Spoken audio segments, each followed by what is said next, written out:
Hello there, this is Big Benedict. We're playing Metal Gear Rising Revengeance on Revengeance difficulty, and this is the Jetstream Sam DLC story mission, and this is my S-rank guide for the aforementioned title and difficulty. Now, what I'll say about this is that, first of all, I've already completed this entire thing, so not only is there zero reason to worry about this guide possibly being deleted, but there's no mystery as far as can I beat it or not. It's already cleared. God damn, is this hard. This is one of the hardest things I've done that I can remember in a long time. I mean, a long time. But it's perfectly doable, but areas you'll struggle on are plentiful, including the Armstrong boss fight. Whoever made that boss, I just want to wring their necks. It's really horrible. So down here in the sewers, these Vodam Jerkos and the Mastiffs, you're going to want to fight these enemies rather than fleeing from them. And I'm not sure why. Okay, I got the little prompt right there. I didn't see the prompt. I hated this DLC when I first played it, but aside from the reused environments and Sam's limited abilities, this is all about skill, except the Armstrong boss fight. That's the frustrating part because there's just too much reliant on luck there. But a lot of these situations you're going to have to know damage, and what I'll say, first of all, it's really important to get those RP grenades.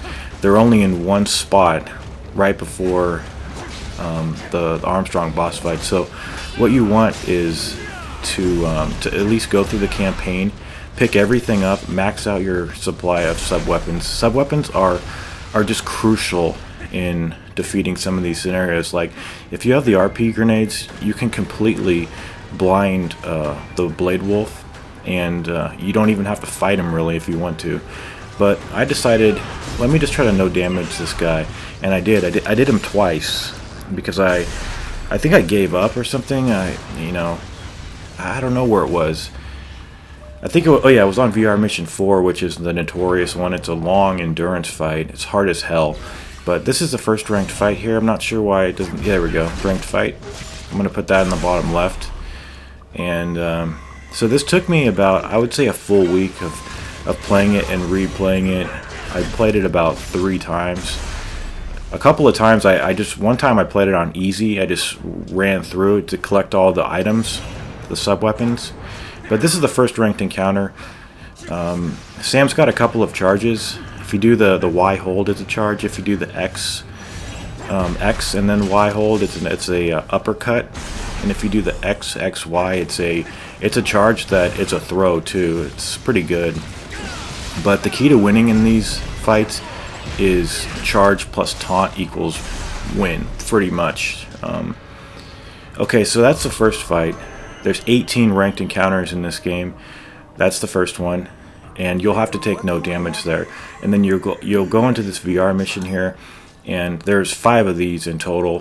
One of them, like I mentioned, is there's a lot of problem areas in here. But you've got these 3 enemies, so Zandatsus are really important here. You don't have to do this no damage. If you get all 5 Zandatsus, then you don't have to no damage this. But I just had a lot of problems getting the Zandatsus in this DLC. And these enemies here, these geckos, they no longer strictly do with their bull rush. They will sometimes charge you, but more often they'll do a jump, which can be parried. I am really proud of this DLC, this project that I'm doing, and I would go so far as to say this is probably one of the more special projects on my channel, just because of the struggle that I had to do.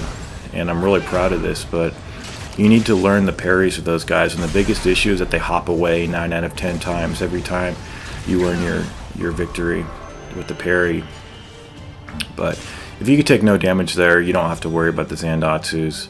But we're coming up on Blade Wolf. They've sped him up 20%, and this is a fight where I'm comfortable because it's all about skill.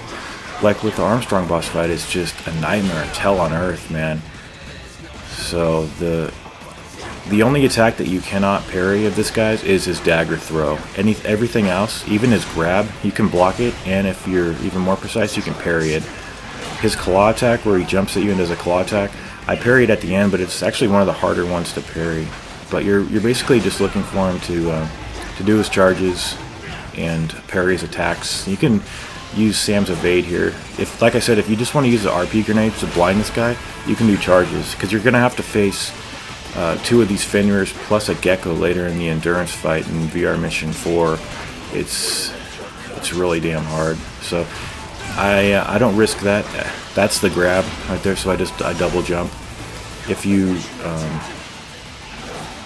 let's see here. If you take no damage, you're guaranteed to get the victory, and you pretty much have to no damage that. I mean, there's no two ways about it. You have to no damage that fight. So I'm excited about this guide. I hope you guys are too. Like I said, it's all finished, and I'll be here for you to guide you through this, because this is one of the harder projects I can see people struggling on. So take care of yourselves.